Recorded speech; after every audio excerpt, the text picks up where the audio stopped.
O Dr. Harold Shipman era visto por seus pacientes como o médico de família perfeito, gentil, atencioso, confiável e sempre disposto a visitá-los no conforto de seus lares. Ele era tão altamente estimado que aqueles que entravam para sua lista de pacientes comparavam isso a ganhar na loteria. Mas a verdade era que este médico de aparência bondosa estava implacavelmente eliminando-os, decidindo quando era a hora de morrerem. E no auge de seu reinado assassino, ele matava pelo menos um paciente por semana, injetando-lhes uma dose fatal de morfina. Estima-se que, ao longo de 20 anos, ele tirou a vida de pelo menos 250 pacientes. Não por engano ou como eutanásia, mas em um ato frio e calculado de assassinato. Aqui nós olhamos para a vida do Dr. Harold Shipman, um dos serial killers mais prolíficos que o Reino Unido já viu. Obrigado.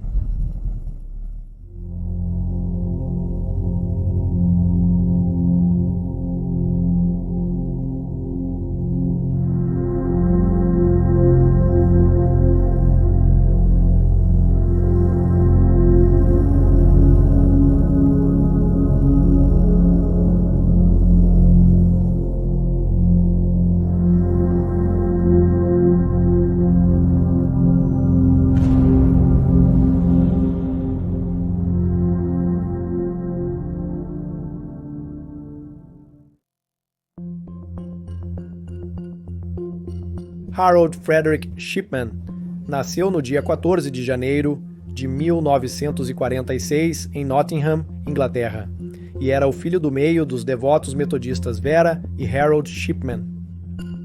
Ele tinha uma irmã mais velha, Pauline, e um irmão mais novo, Clive. O pai de Shipman era um motorista de caminhão pesado, e apesar do estilo de vida bastante humilde da família, sua mãe acreditava que sua família, e em particular seus filhos, eram muito superiores aos outros no bairro, uma crença que ela incutiu em todos eles. Mas foi Harold, seu filho favorito, que foi destacado entre seus irmãos e que desde cedo foi dominado por sua mãe. Ela controlava todos os aspectos da vida dele, ditando até suas roupas e amizades. O senso de superioridade de Shipman o isolou de seus colegas e ele teve poucos amigos. As expectativas de sua mãe exerceram uma pressão indevida sobre o jovem Harold. Mesmo assim, no início da vida escolar, ele se sobressaiu. Embora tenha achado difícil quando chegou ao ensino superior, obtendo apenas notas medianas, uma coisa que ele conseguiu manter foi sua arrogância e ar de superioridade. E embora fosse um bom jogador de futebol e atleta, ainda lutava para formar amizades significativas. A vida do jovem Harold estava prestes a mudar. Após o diagnóstico de câncer de pulmão terminal da mãe, Harold dedicou todo o seu tempo livre cuidando dela, passando horas segurando sua mão e conversando enquanto ela jazia acamada. Foi durante esse tempo que ele se fascinou com a morfina. Depois de ver o alívio que sua mãe sentiu ao receber a injeção do medicamento, a dose aliviou sua dor e revigorou sua energia, devolvendo-lhe brevemente a mãe que ele amava. Isso impactou profundamente Harold, influenciando suas ações assassinas posteriormente em sua vida. Em 21 de junho de 1963, quando Shipman tinha apenas 17 anos, sua mãe faleceu. Aparentemente, ele não parecia lamentar por ela e continuou a vida como se nada tivesse acontecido. Mas acredita-se que a morte dela foi o motivo pelo qual ele decidiu ir para a faculdade de medicina e estudar para se tornar um médico. Aos 19 anos, recebeu uma bolsa de estudos para a Faculdade de Medicina de Leeds. Durante seu tempo em Leeds, ele conheceu sua futura esposa, Primrose May Oxtoby. Primrose engravidou aos 17 anos e pouco mais de 5 meses depois, no dia 5 de novembro de 1960, e 6, casou-se com Harold. Shipman se formou em medicina em 1970 e estagiou no Pontefract General Infirmary por 4 anos. Até 1974, ele assumiu um cargo como médico geral no Centro Médico Abraham Ormerod, em Todmorden, West Yorkshire. Nessa ocasião, Primrose tinha dado à luz a seu segundo filho. Pela primeira vez, o trabalho árduo e o entusiasmo de Shipman permitiram que ele se encaixasse bem, sendo respeitado e querido pelos colegas. Suas práticas médicas atualizadas eram vistas como um presente de Deus. Porém, um ano depois, Shipman passou a ter desmaios. Ele mentiu para seus colegas, alegando ter epilepsia, quando na verdade havia se viciado em petidina, uma forma sintética de morfina, prescrevendo-a regularmente sob nomes falsos para uso próprio. A verdade veio à tona quando a recepcionista do consultório notou discrepâncias no registro de medicamentos e alertou os médicos mais experientes. Uma teia de mentiras foi descoberta e, quando confrontado, Shipman entrou em um acesso de raiva incontrolável, comportamento totalmente atípico para o médico normalmente composto. Mais tarde, descobriu-se que ele obteve morfina suficiente para matar 360 pessoas de forma fraudulenta. Durante seu período trabalhando em Todmorden, Shipman matou sua primeira vítima conhecida. O nome dela era Eva Lyons. Ela morreu em 17 de março de 1975, um dia antes de completar 71 anos. Cerca de 30 minutos depois, Shipman administrou uma injeção letal de diamorfina na presença de seu devotado marido Dick, que na época estava alegremente inconsciente de que acabara de testemunhar o assassinato de sua esposa. Eve tinha câncer terminal, assim como sua mãe. E Shipman pode ter visto isso como um ato de misericórdia. Independentemente do motivo, foi o início de um reinado assassino que duraria 23 anos. Shipman foi demitido do consultório e multado em 600 libras, mas o General Medical Council não tomou nenhuma outra ação contra ele. Em vez disso, ele recebeu uma carta fortemente redigida e pôde continuar praticando como clínico geral. Esse foi um erro crucial, pois se alguma providência tivesse sido tomada, futuros empregadores estariam cientes de seus crimes, salvando muitas vidas. Após sua demissão, Shipman frequentou brevemente uma clínica de reabilitação de drogas em York, mas por um curto período servindo como médico, bem como algum trabalho temporário para o Conselho Nacional de Carvão. Em 1977, Shipman obteve um cargo de médico geral no Centro Médico Donnybrook em Hyde, próximo a Manchester. Nessa época, ele já tinha 4 filhos. Ele foi bem recebido pelos colegas e, apesar dos sócios seniores estarem cientes de sua má conduta no cargo anterior, acreditaram nele quando disse que havia resolvido seus problemas e estava limpo. Mesmo com sua admissão de uso indevido de drogas, ainda lhe foi dado acesso não supervisionado a substâncias controladas. Mas com o passar do tempo, começaram a aparecer rachaduras na personalidade de Shipman, e apesar do fato de seus pacientes terem total confiança no que viam como um médico gentil e trabalhador, ele ficou conhecido por ser rude e sarcástico com seus subordinados, e só mostrava seu charme para aqueles que queria impressionar. Durante os anos 80, Shipman seguiu trabalhando como médico e se tornou um favorito entre seus pacientes idosos por sua disposição em fazer visitas domiciliares. Quando ele deixou o Centro Médico Donnybrook em 1992, após desentendimentos com seus parceiros, já havia matado pelo menos 74 pacientes idosos, possivelmente mais. Em 1993, ele montou seu consultório na Rua do Mercado, 21 Hyde, Greater Manchester, em uma nova prática, onde empregou sua esposa Primrose como recepcionista em meio período. Ele atraiu muitos pacientes que o seguiram de Donnybrook. Isso se deveu ao seu excelente trato com os idosos e ao amor e confiança inabaláveis que eles tinham nele como médico. Contudo, para seus pacientes, Shipman estabelecer-se sozinho foi uma jogada fatal. Agora, longe dos olhares curiosos dos colegas, ele tinha liberdade para fazer o que queria. Apenas no início de 1998, os agentes funerários locais se alarmaram com o número de pessoas que morriam sob os cuidados de Shipman. Eles também observaram que a maioria das vítimas eram idosas, encontradas em suas casas, sentadas ou deitadas, totalmente vestidas e aparentemente confortáveis. Posições incomuns para a maioria das pessoas morrerem. Simultaneamente, os médicos da clínica vizinha Brook Surgery também se preocupavam com a quantidade de formulários de cremação que Shipman lhes pedia para assinar.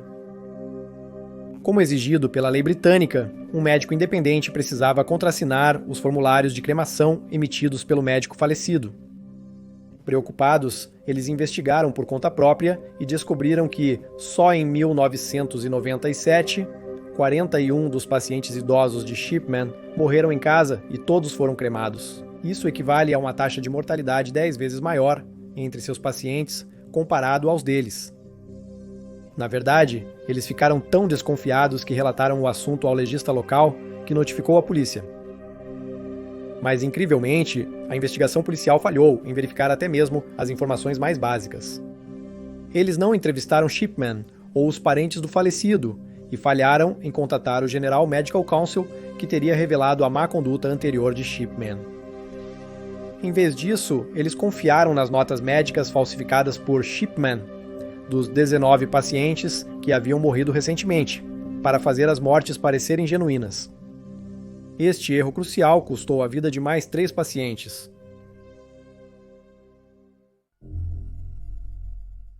Em 24 de junho de 1998, a ex-prefeita de Hyde, Kathleen Grundy, foi encontrada morta em sua casa. A família foi alertada quando ela não compareceu a um clube para idosos que frequentava regularmente. Apesar dos 81 anos de Kathleen Grundy, sua morte chocou a todos que a conheciam, pois era saudável e ativa na comunidade. Na verdade, ela era tão enérgica que muitos acreditavam que ela viveria por muitos mais anos. Shipman a visitou horas antes de sua morte, sendo o último a vê-la com vida. Ele disse que visitou a aposentada para coletar sangue para um estudo sobre envelhecimento que estava realizando. Isso era mentira, e quando Shipman disse à filha de Kathleen, Angela Woodruff, que uma autópsia era desnecessária, ela desconfiou. Ao contrário de muitas das vítimas de Shipman, Kathleen foi enterrada e não cremada, e foi logo após o funeral que os alarmes começaram a soar para sua família, quando foi revelado que todo o seu patrimônio, totalizando 380 mil, havia sido deixado para o Dr. Shipman. Angela, advogada, ao examinar o testamento, notou discrepâncias gritantes na redação e acreditava que a assinatura de sua mãe havia sido falsificada. Na verdade, todo o documento parecia amador, e ela imediatamente ficou desconfiada e chamou a polícia. Shipman foi preso em 7 de setembro de 1998 e detido na delegacia de Ashton-under-Lyne, onde foi questionado sobre a morte da Sra. Grundy. No interrogatório, Shipman foi desdenhoso e rude, chegando a sugerir que a Sra. Grundy, de 81 anos, usava drogas. Mas a totalidade dos crimes de Shipman começava a se revelar, e logo a polícia de Greater Manchester se envolvesse na maior investigação de assassinato em massa da história do Reino Unido. Durante a investigação, mais 11 corpos foram exumados, revelando um tema recorrente com todas as vítimas. A maioria vivia só e costumava visitar Shipman em sua clínica pouco antes de falecer. Depois, ele fazia uma visita inesperada às suas casas, normalmente à tarde. Apesar da visita inesperada, todos confiavam nele o bastante para convidá-lo para um chá. Após injetar uma dose letal de morfina, muitas vezes fingindo coletar sangue, ele deixava as vítimas confortáveis, sentadas em uma poltrona ou deitadas na cama. Eles sempre estavam completamente vestidos, não havendo sugestão de que Shipman tenha molestado suas vítimas. Pouco depois de matá-los, ele alterava suas anotações médicas para garantir que sua versão combinasse com os registros históricos. Outro padrão em seus assassinatos era que ele frequentemente retornava à casa da vítima. Sabendo que a encontraria morta e alertaria as autoridades, e em muitas ocasiões enviava aos parentes cartões de condolências pré-impressos e não assinados. Ele também gostava de voltar às mesmas ruas em busca de novas vítimas, às vezes até a mesma casa. Acredita-se que Shipman matou 2 vezes no número.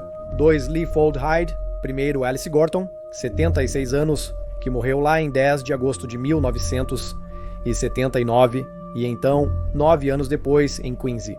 De fevereiro de 1988, Jane Jones, de 83 anos, encontrada morta na mesma casa. Na maioria dos casos, seus assassinatos não eram por misericórdia, como se pensava inicialmente, já que a maioria de suas vítimas sequer estava doente. Por fim, a polícia acusou Shipman de 15 assassinatos individuais e uma contagem de falsificação. O julgamento de Shipman começou em 5 de outubro de 1999, no Tribunal da Coroa de Preston.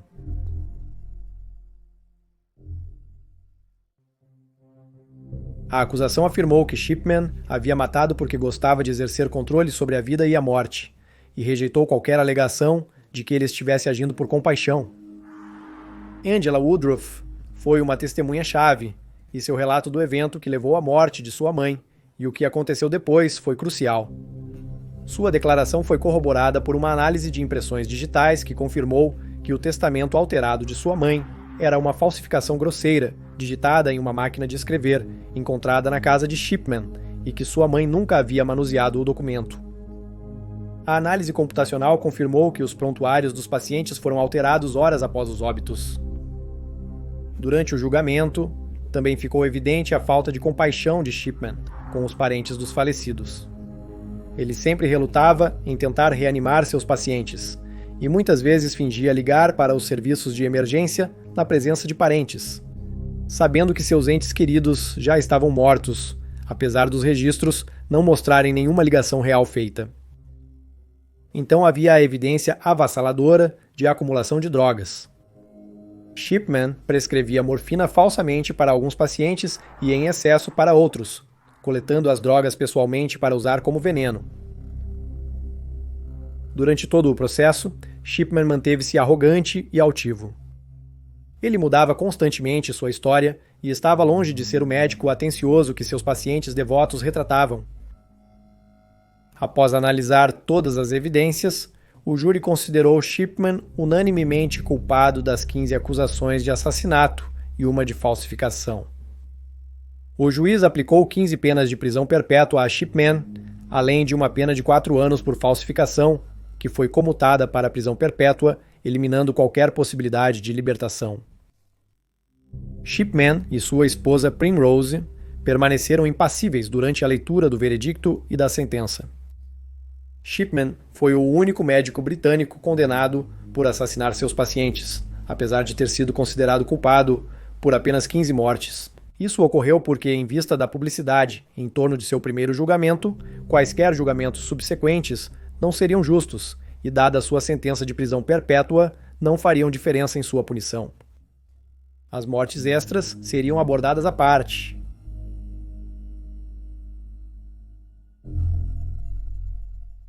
Depois do julgamento, diversas investigações e auditorias foram feitas nos pacientes de Shipman. E o veredito esmagador foi que provavelmente ele matou pelo menos 236 de seus pacientes. A maioria desses foi morta entre 1975 e 1998. No entanto, é provável que ele tenha começado a assassinar seus pacientes já em 1970 e um pouco após obter sua licença médica. Mas devido à insuficiência de provas e registros, isso nunca foi oficialmente comprovado. A maioria de suas vítimas eram mulheres idosas que viviam sozinhas, mas ele também matou homens, sendo a vítima confirmada mais jovem, um homem de 41 anos. Ele também foi suspeito de matar Suzy Garfett, de 4 anos, em 1972, que, apesar de gravemente doente, morreu de forma inesperada, sob os cuidados de Shipman, no Hospital Geral de Pontefract. Concluiu-se que todas as suas vítimas morreram pacificamente no conforto de suas próprias casas, exceto por uma que ele matou em sua cirurgia. Após a morte, ele sempre rejeitava uma autópsia e incentivava as famílias a cremarem seus entes queridos, apesar de às vezes isso não ocorrer. Apesar de não parecer ser o motivo, mais de 10 mil libras em joias foram achadas na garagem da residência familiar. Joias que Primrose relutava muito em devolver.